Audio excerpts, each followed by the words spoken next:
দিল্লির সাউথ ব্লকের বাতি এখন আর রাতে নেভে না। যেই তারেক রহমানকে একসময় ভারত তাদের মোস্ট ওয়ান্টেড তালিকায় রেখে শত্রু ভাবত, আজ সেই তারেক রহমানের দেশে ফেরা নিয়ে দিল্লির নীতি নির্ধারকদের কপালে চিন্তার ভাঁজ পড়লেও মনে মনে তারা এক ধরনের স্বস্তির নিঃশ্বাস ফেলছে। 2024-এর মহাবিপ্লব শুধু শেখ হাসিনাকে ক্ষমতা থেকেই সরায়নি, বরং ভারতের তথাকথিত দাদাগিরির কফিনে শেষ পেরেকটি ঠুটে দিয়েছে।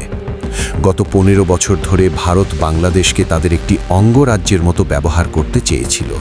তাদের পররাষ্ট্র নীতি ছিল সহজ: হাসিনা ক্ষমতায় থাকলে বাংলাদেশ আমাদের, আর বিএনপি আসলে পাকিস্তান।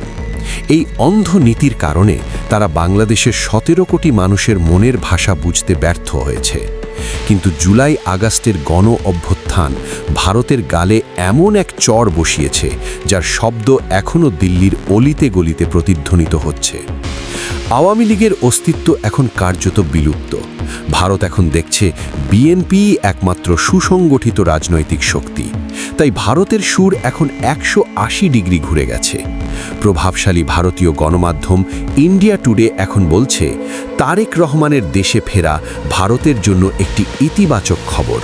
যেই মিডিয়া কদিন আগেও তাকে ডার্ক প্রিন্স বলে গালি দিত, তারাই আজ তার আশার বুলি আওড়াচ্ছে। আসলে ভারত এখন চরম অসহায়। তাদের ভয়, বিএনপি ক্ষমতায় না আসলে বাংলাদেশে যে রাজনৈতিক শূন্যতা তৈরি হবে, সেখানে কট্টর ইসলামপন্থী দলগুলোর উত্থান ঘটবে। তাই ভারতের কাছে বিএনপি এখন মুঙ্গদের ভালো। তারা বুঝতে পেরেছে, বাংলাদেশে নিজেদের স্বার্থ রক্ষা করতে হলে তারেক রহমানের সাথে সুসম্পর্ক রাখা ছাড়া দ্বিতীয় কোনো পথ খোলা নেই। তারেক রহমানের রাজনৈতিক দূরদর্শিতা ও ধৈর্যের কাছে ভারত আসলে হেরে গেছে। 17 বছর নির্বাসনে থেকেও তিনি যেভাবে দলকে সুসংগঠিত রেখেছেন, তা দেখে ভারতীয় গোয়েন্দারাও এখন তার নেতৃত্বের প্রশংসা করতে বাধ্য হচ্ছে। এছাড়া ডক্টর ইউনূস সরকারের আমলে পাকিস্তানের সাথে সম্পর্ক স্বাভাবিক হওয়াতে ভারতের গাত্রদাহ শুরু হয়েছে। তারা ভয় পাচ্ছে, বাংলাদেশ যদি পাকিস্তানের ঘনিষ্ঠ হয়, তবে তাদের 7 সিস্টার্স বা উত্তর পূর্ব ভারতের নিরাপত্তা হুমকির মুখে পড়বে। 2025 সালের এই নতুন বাংলাদেশে ভারত এখন আর চালকের আসনে নেই।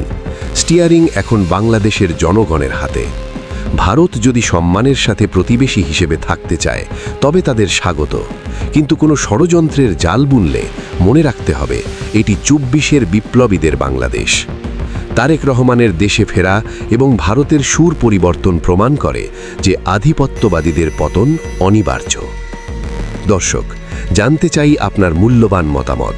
বিস্তারিত ঘটনাকে ঘিরে আপনার কিছু বলার থাকলে তা কমেন্ট করে জানান। পরবর্তী ভিডিও পেতে চ্যানেলটি সাবস্ক্রাইব করে আমাদের সাথেই থাকবেন। আল্লাহ হাফেজ।